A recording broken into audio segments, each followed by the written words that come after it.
दोस्तों एक बार फिर से आपका स्वागत करते हैं आज के इस एपिसोड में। और ये आज का एपिसोड हमारा पॉवर्टी एंड अनएम्प्लॉयमेंट को होने जा रहा है। अब देखिए, ये पॉवर्टी एंड अनएम्प्लॉयमेंट आपका जो टॉपिक है, आप किसी भी गवर्नमेंट जॉब के लिए पढ़ रहे हैं, किसी भी एग्जाम की तैयारी कर रहे हैं, तो आपको हर एक एग्जाम में ये काम आने वाला है। अगर मैं स्पेसिफिकली बात करूं, जेके एसएसबी का जो फीमेल सुपरवाइजर का एग्जाम है, फीमेल सुपरवाइजर के यूनिट 4 का ये पहला टॉपिक है। यहाँ पे आप देख सकते हैं, ये पहला टॉपिक पॉवर्टी एंड अनएम्प्लॉयमेंट का टॉपिक है। इसको आज हम पूरा कोशिश करेंगे कवर करने की। अगर थोड़ा सा लेंदी लगा तो हम इसको दो पार्ट्स में डिवाइड करेंगे, बट कोशिश ये की जाएगी कि इसको एक ही पार्ट में किया जाए। So now before moving ahead, I just want to request all of you, ये अगर आप इस चैनल पे पहली बार आए हैं, चैनल को सब्सक्राइब करें, वीडियो को लाइक करें और अपने दोस्तों के साथ शेयर करें। ठीक है, आप हमारा टेलीग्राम चैनल ज्वाइन कर सकते हैं। टेलीग्राम चैनल का लिंक आपको वीडियो की डिस्क्रिप्शन में मिल जाएगा। आप हमारे टेलीग्राम चैनल को जरूर ज्वाइन कीजिएगा। तो चलिए आज के इस वीडियो को यहीं से स्टार्ट करते हैं। तो पॉवर्टी एंड अनएम्प्लॉयमेंट क्या है? पॉवर्टी और अनएम्प्लॉयमेंट क्या है? देखो यार, पॉवर्टी जो होता है ना, पॉवर्टी का मतलब होता है गरीबी, और अनएम्प्लॉयमेंट होता है मतलब जो अनएम्प्लॉयड हो, जो बेरोजगार हो। जैसे अब अगर हम अलग-अलग टर्म्स को समझे तो पॉवर्टी का मतलब ये होता है कि एक आदमी वो जो गरीब हो उसे हम पुअर कहते हैं। पोवर्टी मतलब पोवर्टी का कहने का मतलब ये होता है कि एक आदमी को जो बेसिक नीड्स हैं उसकी, अगर वो बेसिक नीड्स अपनी जो है वो उसकी पूरी नहीं हो पा रही हैं, जैसे उसका फूड है, ठीक है, शेल्टर है, ठीक है, फूड है, शेल्टर है, या फिर उसका क्लॉथ्स है, कपड़े हैं, तो ये तीन चीजें, ये तीन बेसिक चीजें अगर वो लैक कर रहा है तो वो पॉवर्टी की कैटेगरी में गिना जाता है। ठीक है, अब ये जरूरी नहीं है कि फूड शेल्टर क्लॉथ्स ना होने की वजह से वो गरीब हो सकता है। भाई उसके पास ये तीनों चीजें भी हो सकती है, लेकिन उसके बावजूद भी उसको हो सकता है कि शेल्टर भी हो सकता है उसके पास, क्लॉथ्स भी हो सकता है उसके पास, खाना भी हो, एक टाइम का, दो टाइम का, लेकिन उसके पास क्वालिटी फूड ना हो, उसके पास गुड गुड फूड ना हो, वो भी आपकी पॉवर्टी में कंसिडर किया जाएगा। अब अनएम्प्लॉयमेंट की अगर बात की जाए तो अनएम्प्लॉयड मतलब वो होता है जो कोई काम नहीं करता। अब अनएम्प्लॉयमेंट होने का मतलब ये नहीं कि अगर किसी के पास गवर्नमेंट जॉब नहीं है तो मतलब वो अनएम्प्लॉयड है। ठीक है, मान लीजिए अगर कोई आदमी प्राइवेट सेक्टर में काम कर रहा है and he is earning 40 to 50,000 of the Indian currency, तो अब वो तो अनएम्प्लॉयड किसी भी हाल में नहीं होगा। अनएम्प्लॉयड तो वो है, चाहे वो एडुकेटेड है या अनएडुकेटेड है, अगर वो कोई काम नहीं कर रहा है जिससे उसको उसका रेवेन्यू जनरेट हो, जिससे उसको पैसा आए, तो उसको हम अगर वो चीज वो नहीं कर रहा है जिससे उसको कोई पैसा आएगा, वो रेवेन्यू उसका जनरेट नहीं हो पा रहा है, तो उसको हम क्या बोलेंगे? उसको हम बोलेंगे, वो होता है हमारा दैट इज कॉल्ड अवर हमारा ये अनएम्प्लॉयड यूथ होता, अनएम्प्लॉयमेंट होता है। अब मान के चलिए एक आदमी है, वो टोटल अनएडुकेटेड है या 10th पास है, मान लीजिए 10th पास है, और एक आदमी है तो वो मास्टर्स करके है, मास्टर्स या ग्रेजुएट है, मतलब ग्रेजुएट प्लस मास्टर्स है उसको, तो वो जो है वो, आप मान लीजिए ये 10th, ये दो आदमी है, I am taking the example of this both. तो उसके बाद ये बता रहा है कि अम, मान लीजिए 10th वाला जो 10th पास है, ये आदमी क्या कर रहा है कि ये बिजनेस कर रहा है अपना। ठीक है, तो बिजनेस बिजनेस कर रहा है अपना, और अपना बहुत अच्छा दिन का कमा रहा है, दिन के हिसाब से, महीने के हिसाब से बहुत अच्छी इसकी इनकम है। ऑन द अदर हैंड, अगर ये आदमी जो मास्टर्स करके है, पढ़ा लिखा आदमी है, लेकिन ये कोई काम नहीं कर रहा है, बस ये घर पे बैठे बैठे हो रहा है, आप अपने घर वालों के खर्चे पे अपना सिस्टम इसका चल रहा है, तो इसको हम क्या कहेंगे? ये अनएम्प्लॉयड होगा। ठीक है, अब इसको इसी एग्जांपल को हम थोड़ा इसका वाइस वर्सा करके देखते हैं। अब मान लीजिए ये आदमी जो मास्टर्स करके ये गवर्नमेंट जॉब कर रहा है, ये एक बहुत अच्छी और रेप्यूटेड गवर्नमेंट जॉब में है, और इसके पास ऑप्शन है, मतलब ये एक गवर्नमेंट जॉब कर रहा है, किसी अच्छे डिपार्टमेंट में है, और यहाँ पे जो 10th पास है, ये बिजनेस नहीं करके जो है वो कुछ भी नहीं करता है। तो इस केस में अगर वो मजदूरी भी नहीं कर रहा है, कोई काम भी नहीं कर रहा है, तो ये आदमी को हम क्या बोलेंगे? अनएम्प्लॉयड। तो आई होप आपको पोवर्टी एंड अनएम्प्लॉयमेंट का मतलब समझ आ गया होगा। Now let's move ahead. अब अगर हम यूएन ह्यूमन राइट्स की बात करें तो वो एक वो पॉवर्टी को क्या कहते हैं कि भाई deprivation of the resources, capabilities, choices, security. देखो, डिप्राइवेशन ऑफ रिसोर्सेज, कैपेबिलिटीज, एक आदमी जिसके पास रिसोर्सेज की बहुत ज्यादा कमी है, उसके पास वो उतना ज्यादा कैपेबल नहीं है चीजें खरीदने के लिए, चीजों का एक्सेस पाने के लिए, या उसके पास बहुत ज्यादा मतलब कम चॉइसेस हैं, बहुत ज्यादा कम चॉइसेस हैं। अब मान लीजिए अगर अगर अगर कोई आदमी जिसके पास पैसा होता है, बहुत अच्छे खासे पैसे होते हैं, और वो क्या, उसके पास बहुत सारी चॉइसेस होती है, मैं ये चीज ले सकता हूँ, ये चीज ले सकता हूँ, और सिक्योरिटी, ठीक है। तो ये सारी चीजें जो है वो क्या करती हैं, डिफाइन करती हैं पॉवर्टी को। एक आदमी जिसके पास रिसोर्सेज की कमी हो, जो ज्यादा कैपेबल ना हो, जिसके पास बहुत ही ज्यादा कम चॉइसेस हों और बहुत कम सिक्योरिटी हो, उस आदमी को हम क्या बोलेंगे? उसको हम बोलेंगे पुअर, और वो कहलाता है हमारा पॉवर्टी। अब पॉवर्टी को भी हम दो पार्ट्स में डिवाइड करते हैं, एक होता है एब्सोल्यूट पॉवर्टी, दूसरा होता है रिलेटिव पॉवर्टी। असल में जो लोगों की एब्सोल्यूट नीड्स हैं, एब्सोल्यूट पॉवर्टी का मतलब ये है कि लोगों की एब्सोल्यूट नीड्स हैं वो सेटिस्फाई, अगर वो सेटिस्फाइड नहीं है तो उसको हम बोलेंगे एब्सोल्यूट पॉवर्टी।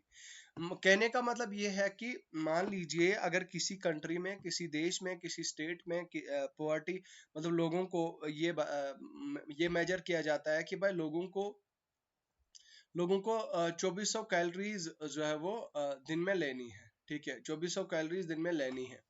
अब वो आदमी वो लोग जब 2400 कैलोरीज की जगह अगर वो 1200 कैलोरीज या फिर 1000 कैलोरीज या फिर 800 कैलोरीज दिन में ले रहे हैं, तो वो कम से कम, मतलब ये तो कम से कम हो गया ना, तो इससे कम ले रहा है तो उसको भी हम क्या कहेंगे कि वो तो उनकी एब्सोल्यूट मतलब नीड है ना। मतलब एब्सोल्यूट नीड क्या है? आपकी सबसे बेसिक और सबसे मतलब कॉमन फंडामेंटल नीड क्या है हम लोगों का? खाना है।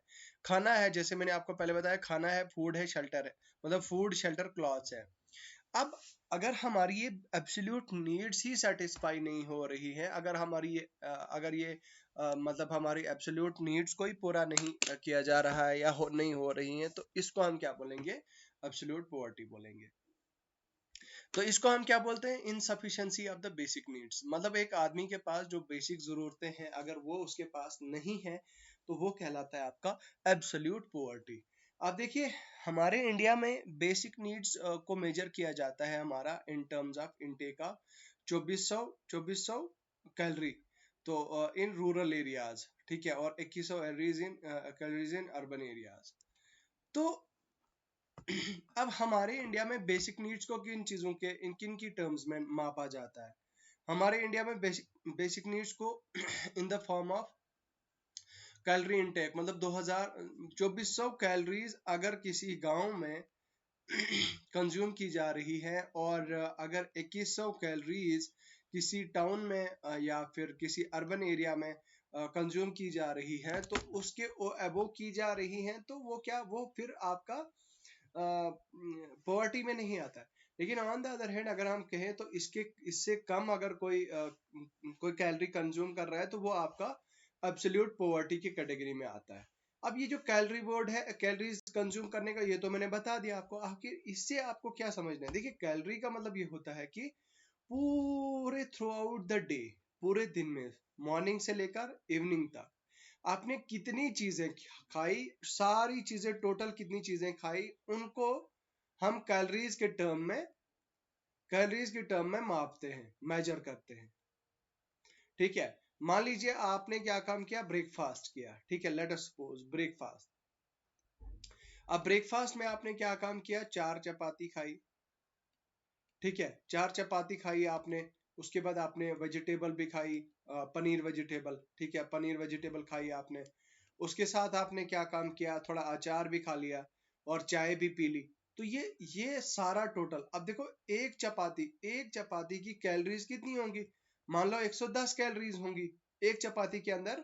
कैलोरी का मतलब क्या होता है कि जब भी हम कोई चीज बाजार से लाते हैं, मान लो अगर मुझे मुझे राइस लानी है, तो मैं उसको केजी की टर्म्स में लाऊंगा। तो मतलब मैं शॉपकीपर को बताऊंगा कि मुझे 10 kg राइस दीजिए। लाइक वाइज यहाँ पे हम जो खाना इनटेक करते हैं अपनी बॉडी में लेते हैं तो उसको हम कैलोरीज के टर्म में मेजर करते हैं कि इतना कैलोरी मैंने कंज्यूम किया, या इस फूड में इतनी कैलोरी जो है वो इतनी कैलोरीज इसमें होती है, क्वांटिटी होती है। अब एक चपाती में मान लो 110 कैलोरीज है, 4 चपाती में मतलब 440 कैलोरीज हो जाएंगी। प्लस आपका ये कंसिडर किया जाएगा आपकी जो चपाती चपाती के साथ जो नॉन मतलब जो आपकी वेजिटेबल है या आपका पनीर है या आपकी वो सारी मिला के मान लो आपकी 600 कैलोरीज हो गई। ठीक है, तो इसका मतलब ये हुआ कि आपने ब्रेकफास्ट में 600 कैलोरीज कंज्यूम की। फिर आप क्या काम करोगे, आप लंच में इसी तरह से मतलब राइस खाओगे, राइस के साथ आप चिकन खाओगे या आप वेजिटेबल्स खाओगे, तो मान लो लंच पे भी आपने 500 कैलोरीज कंज्यूम की। उसके बाद 4 बजे आपने स्नैक्स वगैरह लिया, उस टाइम पे भी आपने 200 कैलोरीज कंज्यूम की, मतलब वो टोटल आपने इतना कंज्यूम किया। ठीक है, मान लो आपने राइस क्या मतलब मान लो आपने जो राइस लिया, राइस की एक प्लेट आपने ली, तो उस एक प्लेट में 200 कैलोरीज आपकी होंगी। तो इसी तरह से पूरे दिन भर में जो सारा खाना आपने खाया, जो जो चीजें आपने खाई, उनका टोटल सम किया जाता है इन कैलोरीज की फॉर्म में, और फिर कहा जाता है कि आपने अगर अगर किसी आदमी ने 2400 कैलोरीज, गांव में अगर कोई आदमी 2400 कैलोरीज से कम ले रहा है तो वो आपका एब्सोल्यूट पॉवर्टी में माना जाता है। अगर वो उससे ज्यादा ले रहा है तो वो एब्सोल्यूट पॉवर्टी में नहीं माना जाएगा। लाइकवाइज हमारे जो अर्बन एरिया, जो शहर होते हैं, वहां पे अगर कोई आदमी 2100 कैलोरीज कंज्यूम कर रहा है या उससे ज्यादा कर रहा है तो उसको हम जो है वो एब्सोल्यूट पॉवर्टी कैटेगरी में नहीं मानेंगे। तो अगर 2100 से कम कर रहा है कोई, तो इस तरह से हम उसको जो है वो मेजर करते हैं, मानते हैं। अब मान लो कोई अगर डाइटिंग पे और कोई ये कह रहा है कि भाई मुझे फिलहाल मैं डाइटिंग पे हूँ, मैं डाइटिंग कर रहा हूँ, तो मुझे फिलहाल एक्सेसिव कैलोरीज नहीं, मैं कैलोरी डेफिसिट हूँ। खैर वो तो एक अलग टॉपिक है, लेकिन यहाँ पे समझने के लिए आपको ये चीज समझनी है कि अब अगर कोई आदमी जानबूझ के उतना नहीं खा रहा है, हालांकि उसके पास सोर्सेज बहुत ज्यादा है, तो वो तो आपकी वो गरीबी में वो कंसिडर नहीं किया जाएगा। ठीक है, उस चीज को आपने मद्देनजर रखना है, वो चीज आप ध्यान में रखिएगा। ठीक है, नाउ चलिए अब नेक्स्ट हम बढ़ते हैं रिलेटिव पॉवर्टी के बारे में। अच्छा, जो जनरल स्टैंडर्ड होता है ना लिविंग का यार, उसी कॉन्सेप्ट पे बेस्ड ये है।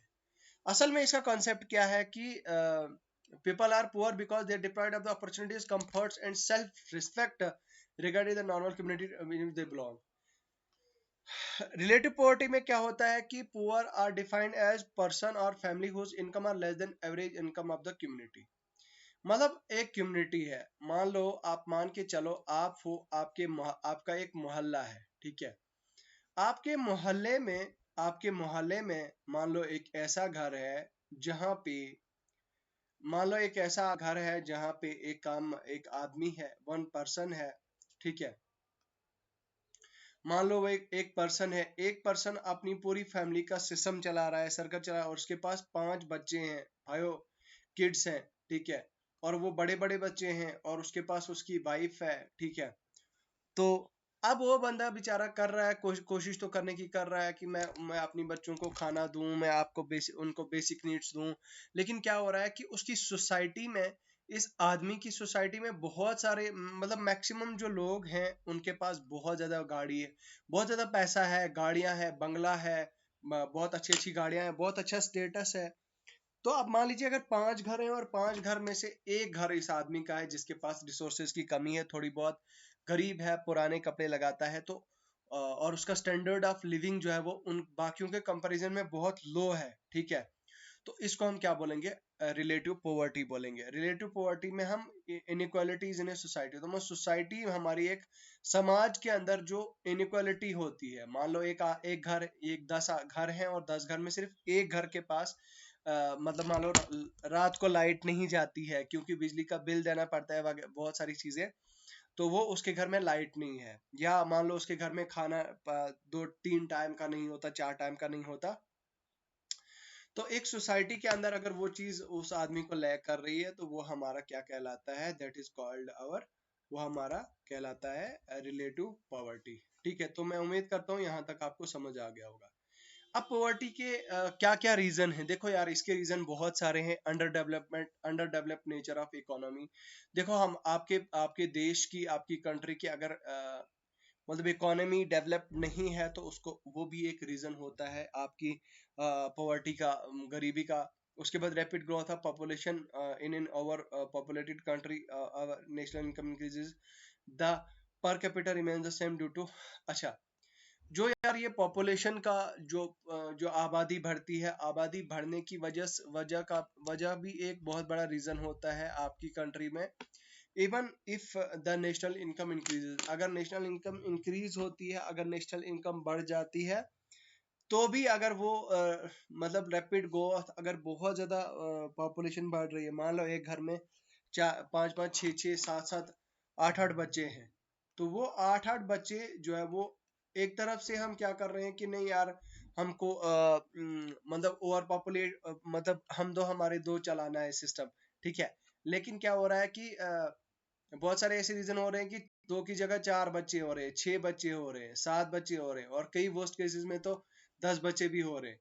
तो कहने का मतलब ये है कि जब पॉपुलेशन रैपिड ग्रोथ बहुत ज्यादा हो, मतलब मान के चलो गवर्नमेंट का इरादा है कि भाई इस तरह से ये ग्राफ चले, ये इस तरह से, लेकिन क्या हो रहा है कि लोग क्या कर रहे हैं कि पॉपुलेशन बढ़ा रहे हैं और ये ग्राफ सीधा ऊपर इस तरह से जा रहा है। तो ये भी क्या कह रहा है कि एक ग्रोथ का भी बहुत बड़ा रीजन रहता है, large inequalities of ownership of earning assets such as land, building, तो इन इंडस्ट्री। अब मान लो कि असल में क्या होता है कि बहुत सारे लोगों के पास जमीन होती है, बिल्डिंग्स होती हैं, इंडस्ट्री होती है, उसकी बहुत ज्यादा क्वांटिटी में उन लोगों के पास होती है, तो वो भी कहीं ना कहीं पॉवर्टी की तरफ लेके जाता है बाकी लोगों को, क्योंकि उनके पास वो उतना ज्यादा वो चीजों का एक्सेस नहीं रहता। Low level of productivity in agriculture industry. तो प्रोडक्टिविटी का बहुत ही लो लेवल एग्रीकल्चर इंडस्ट्री में, अगर अगर अगर एग्रीकल्चर जो है हमारा, तो उसमें अगर क्या हो रहा है कि अगर हमारे एग्रीकल्चर में लो लेवल क्या हो रहा है कि लो लेवल प्रोडक्टिविटी बहुत कम हो रही है, तो वो भी एक रीजन होता है। Large scale of unemployment and under employment. खैर, अनएम्प्लॉयमेंट और अंडर एम्प्लॉयमेंट कॉन्सेप्ट टर्म्स में आपको नीचे समझाऊंगा। अच्छा, उसके बाद अगर अपॉर्चुनिटी मतलब स्किल्स को सिखाने की इनइक्वालिटी हो रही है, अपॉर्चुनिटी को मिस किया जा रहा है, तो वो भी एक रीजन होता है। स्टेट की पॉलिसीज भी एक रीजन होती है कि वो स्टेट जो है वो गरीब रहे। उसके बाद रीजनल डिस्पैरिटीज की वजह से भी ये चीजें होती हैं।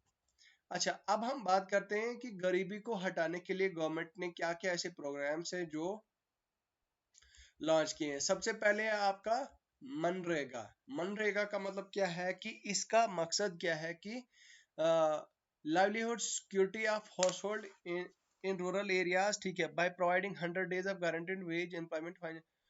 अच्छा, तो इसका मतलब ये है कि यहाँ पे 100 days की एम्प्लॉयमेंट गारंटी की जो वेज है, की जो सैलरी है, वो लोगों को प्रोवाइड की जाती है।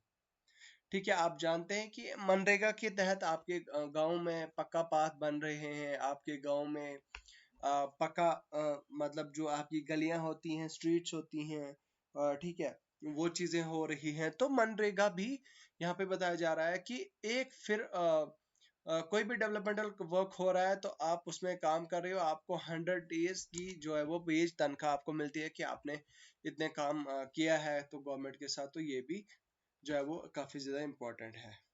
It also mandates participation of women, ये भी लेडीज की पार्टिसिपेशन को मैंडेट करता है, ठीक है। The primary objective of the scheme is to augment wage employment. तो इसका प्राइमरी मकसद क्या है कि भाई लोगों को सैलरी दी जाए, वेज दी जाए, ठीक है। This is to be done while focusing on strengthening natural resource and managing, ठीक है। Just a minute, God, it's, ये थोड़ा सा रिफ्रेश हो गया, ठीक है। तो कहने का मतलब ये है कि यहाँ पे क्या चीज हो रही है। Late me just reload it.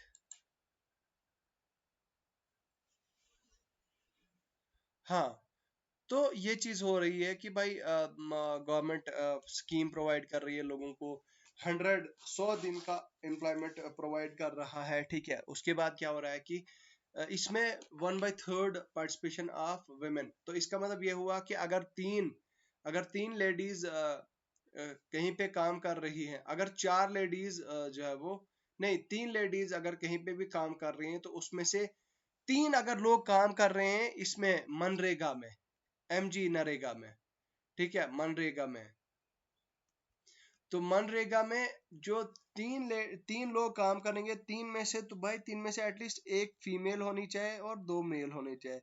मतलब ये क्या जा रहा है कि जेंडर बेस्ड डिस्क्रिमिनेशन नहीं होना चाहिए, वो एक फीमेल कम से कम होनी चाहिए और 2 मेल, तो 1/3 पार्टिसिपेशन ऑफ वुमेन बताया जा रहा है, ठीक है। इसका प्राइमरी मकसद क्या है कि भाई आपको एक सैलरी दी जाए, आपको पैसे प्रोवाइड किए जाएं, ठीक है। This is to be done while focusing on strengthening natural resource management that through works that cause the chronic poverty like drought, deforestation, soil erosion वगैरह वगैरह। तो ये while strengthening, while on on focusing on natural resources, तो इसको कैसे किया जाता है while focusing on strengthening of on natural resources management. तो देखो बहुत सारे ऐसे काम किए जाते हैं नेचुरल रिसोर्स मैनेजमेंट के जरिए से, ठीक है, उसको स्ट्रेंथन करने के जरिए से, ठीक है। जैसे मान लो हमारा कभी कोई कहत साली आ जाती है, ठीक है, ड्रॉट आ जाता है, डिफॉरेस्टेशन हो जाती है, सॉइल इरोजन आ जाता है, इन सारी चीजों को जो है वो ये एड्रेस करता है। उसके बाद है आपका दीन दयाल उपाध्याय अंत्योदय अंत्योदय योजना, डे। इसका मकसद क्या है कि to reduce the poverty and vulnerability of urban poor household by enabling them to access gainful self employment and skilled wage opportunities. तो इसका मतलब यह है कि जो अर्बन में, जो शहरों में या फिर जो टाउन्स में जो गरीब लोग होते हैं, उनको एम्प्लॉयमेंट प्रोवाइड करने का काम दीनदयाल अंत्योदय योजना के थ्रू होता है, ठीक है, through the strong grass root level of institute. तो बोलता है कि मिशन का मकसद क्या है कि उनको शेल्टर प्रोवाइड किया जाए, ठीक है, शेल्टर को equip with essential services with two the urban homeless in A phased manner. तो एक फेज्ड मैनर में अर्बन होमलेस को एक होम प्रोवाइड किया जाए, इसका मकसद यही है कि essential services with essential services जो है वो उस आदमी को प्रोवाइड की जाए। In addition to it, the mission would also address livelihood concerns of the urban street vendors by facilitating access to suitable spaces, ठीक है। इसके साथ में एडिशन में हम क्या कहेंगे कि मिशन को would also address livelihood concerns, ठीक है। तो अर्बन स्ट्रीट वेंडर्स जितने भी होते हैं उनके लाइवलीहुड कंसर्न्स को भी फैसिलिटेट किया जाएगा, उनको नेशनल क्रेडिट किया जाएगा और बाकी सारी जो है वो उनको चीजें प्रोवाइड की जाएंगी, ठीक है। उसके बाद national health mission, national health mission with 2 submissions, namely national urban health mission and national rural health mission covering both rural and urban areas came into effect. अच्छा, सबसे पहली बात तो ये कि जो नेशनल हेल्थ मिशन है, NHM है हमारा, नेशनल हेल्थ मिशन की संगे बुनियाद कब हुई? 1 मई 2013। तो 2013, 1 मई 2013 ऑनवर्ड्स ये हमारा नेशनल हेल्थ मिशन स्टार्ट किया गया, NHM स्टार्ट किया गया, ठीक है। और इसका मकसद क्या था कि अब इसका भी देखो हमारा जो 2 पार्ट्स में डिवाइडेड है। नेशनल अर्बन हेल्थ मिशन जो आपके छोटे छोटे शहरों में होता है, टाउन्स में होता है, सिटीज में होता है। उसके बाद national rural health mission NRHM होता है, ठीक है। अब उसके बाद बोल रहा है कि the main programme components of NHM include health system strengthening in both. अच्छा, इसका मकसद क्या है कि हेल्थ की जो सिस्टम है, हेल्थ की जो सिचुएशन है, इसको स्ट्रेंथन किया जाएगा both rural and urban areas में। Reproduce maternal neonatal neo neonatal child and additional child intervention and control communicable, तो इन सारी चीजों के ऊपर काम किया जाए, ठीक है। एडोलेसेंट चाइल्ड हेल्थ के ऊपर, उसके बाद कम्युनिकेबल नॉन कम्युनिकेबल डिजीज के ऊपर, इनके ऊपर लोगों को अवेयर किया जाए और इनके ऊपर काम किया जाए, ठीक है। उसके बाद प्रधानमंत्री सुरक्षा बीमा योजना, इसके बाद ये चौथी स्कीम है। अब PMSBY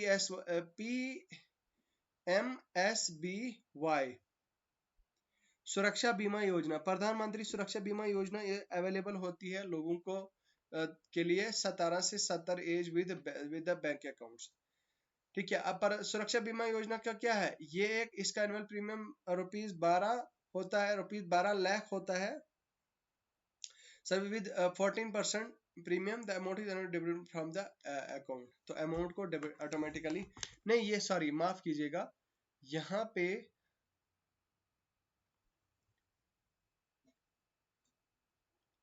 late me just check it out, ये ₹12 होता है ये, I am getting little bit confused about it. PMSBY,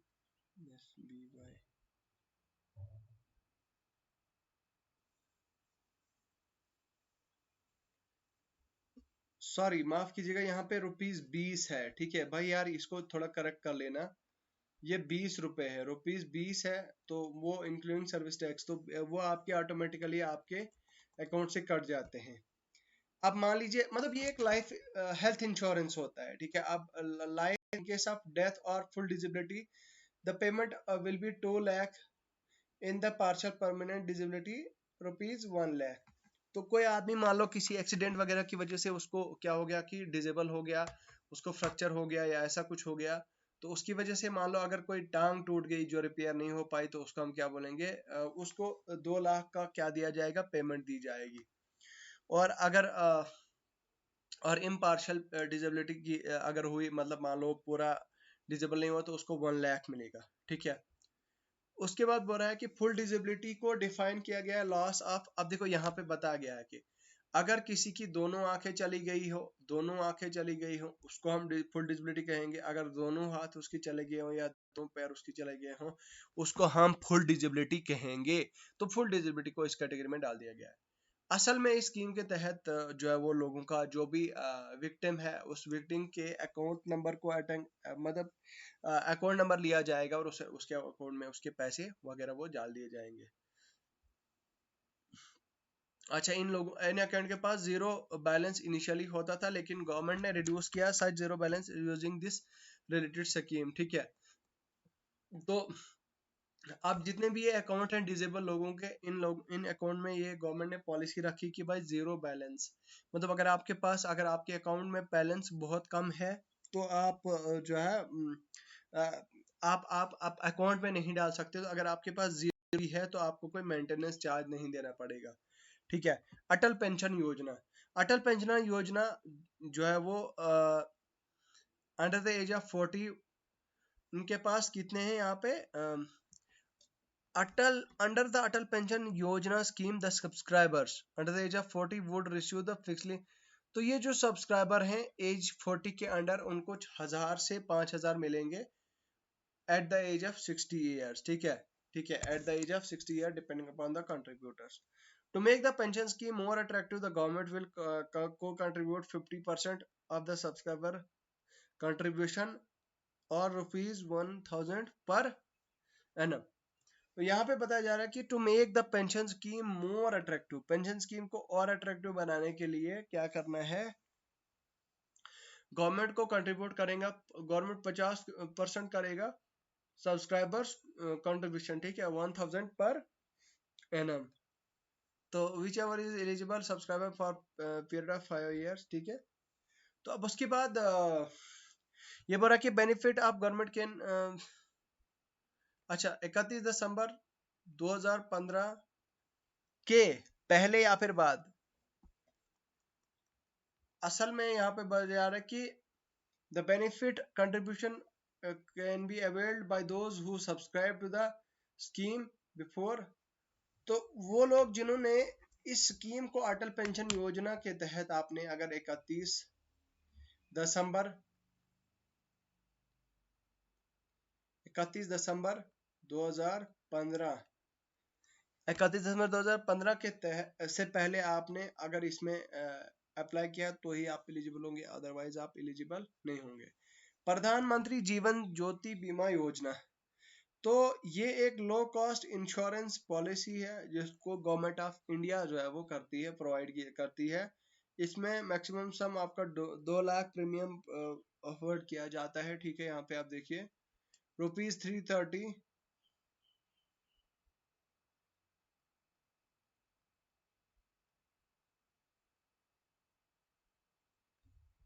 okay, so it is available to the group of people 18 से 50 हैविंग अ बैंक अकाउंट। तो वो लोग जिनके पास बैंक अकाउंट है और 18 से 50 उनकी एज है तो उनको उनके लिए अवेलेबल होता है।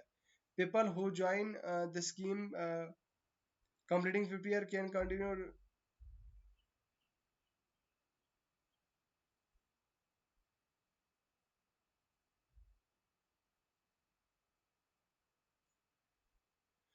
ठीक है, अब ये बोल रहा है कि अगर मान लो people who come before 50 year से अगर कोई आदमी जा रहा है कि however continue to the risk cover of 55 year subject to the monthly premium. ठीक है, पेमेंट ऑफ प्रीमियम। उसके बाद क्या बोल रहा है कि प्रधानमंत्री आवास योजना, इसका मकसद मिशन क्या है? इसको इम्प्लीमेंट किया गया था 2015 से लेकर 22 के बीच में। अर्बन लोकल बॉडीज को असिस्ट किया जाए और इम्प्लीमेंट किया जाए। स्टेट एजेंसीज फॉर किसके लिए? In situ rehabilitation of existing slum developers. तो जितने भी स्लम एरियाज में जो लोग हो रहते हैं इन सीटू, उसको हम बोलते हैं इन सीटू रिहेबिलिटेशन। ठीक है, तो इसको इनको हमने क्या काम किया, इन सीटू रिहेबिलिटेशन में ले लिया, उसकी पार्टिसिपेशन की। ठीक है, क्रेडिट लिंक सब्सिडी, आपको एक सब्सिडी दी जा रही है। ठीक है, बाकी अफोर्डेबल हाउसेज इन पार्टनरशिप। ठीक है, पार्टनरशिप में एक अफोर्डेबल हाउस प्रोवाइड करते हैं। यहाँ पे आप देखिए subsidy for beneficiary led house construction enhancement. ठीक है, centrally linked subsidy component will implement central sector scheme. तो सेंट्रली लिंक्ड जितनी भी ये स्कीम्स हैं उनको लिंक किया जाएगा। ठीक है, विल इम्प्लीमेंट किया और इम्प्लीमेंट भी साथ में जो है वो किया जाएगा। तो ये था पॉवर्टी के बारे में और अनएम्प्लॉयमेंट के बारे में। मुझे लगता है शायद होपफुली कल हम इसके बारे में आए और इस चैप्टर को यहीं पे हम खत्म करें। बाकी अगर आपका कोई पर्सनल क्वेश्चन है, कोई राय है, कोई क्वेरी है तो आप हमें लिख के ज़रूर बताएं। बाकी यार आप हमारा फीमेल सुपरवाइजर का एमसीक्यू कोर्स ज्वाइन कर सकते हैं या फिर मॉक टेस्ट सीरीज ज्वाइन कर सकते हैं। यहाँ पे हमने अपनी ऐप पे कोर्सेज लॉन्च किए हुए हैं, आप इन कोर्सेज को एक्सेस कर सकते हैं। और जो आपकी फीमेल सुपरवाइजर के एमसीक्यू सीरीज है, ठीक है, यहाँ पे उसको भी आप परचेज कर सकते हैं। या फिर टेस्ट सीरीज ही, हमारी टेस्ट सीरीज को भी आप जो है वो हमारी परचेज कर सकते हैं। ये आप देख सकते हैं फीमेल सुपरवाइजर का इन इन सब्जेक्ट्स का पार्ट्स का टेस्ट हो चुका है, यहाँ पे आप देख सकते हैं। और अब कुछ लॉग्ड हैं और कुछ अनलॉग्ड हैं। अब ये वीकली वाली चाचू आपको समझ नहीं आएगा, सॉरी, यहाँ पे just a minute, just a minute.